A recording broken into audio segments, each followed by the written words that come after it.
അന്ധകാരം, അമാവാസിയിലെ അന്ധകാരം, കരിക്കട്ട പോലെ കട്ട പിടിച്ച കൂരിരുട്ട്, മധുര 17കാരിയുടെ ജലദോഷം പോലെ ചന്നം ഭിന്നം പെയ്തുകൊണ്ടിരുന്ന ചാറ്റൽ മഴ, ഉട്ടോപ്പിയയിലെ ഒരു ഊടുവഴി, അകലെ വളവിൽ ഒരു പൊട്ടുപോലെ മോട്ടോർ ബൈക്കിന്റെ വെളിച്ചം പ്രത്യക്ഷമായി.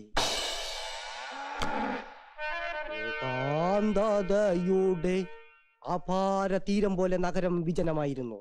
അന്തിക്കുർബാന കഴിഞ്ഞ ആളുകൾ തെരുവിന്റെ ഓരം പറ്റി മെല്ലെ മെല്ലെ തിങ്ങി ഞെരിങ്ങി ഉരുമ്മി നീങ്ങിക്കൊണ്ടേയിരുന്നു.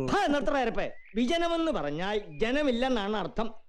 പിന്നെ എങ്ങനെയാടാ പള്ളി പിരിഞ്ഞ ആളുകൾ പോകുന്നേ? ഓഹോ, വിജനത്തിന് അങ്ങനെ ഒരു അർത്ഥമുണ്ടോ? അതങ്ങ് പറഞ്ഞാ പോരെ.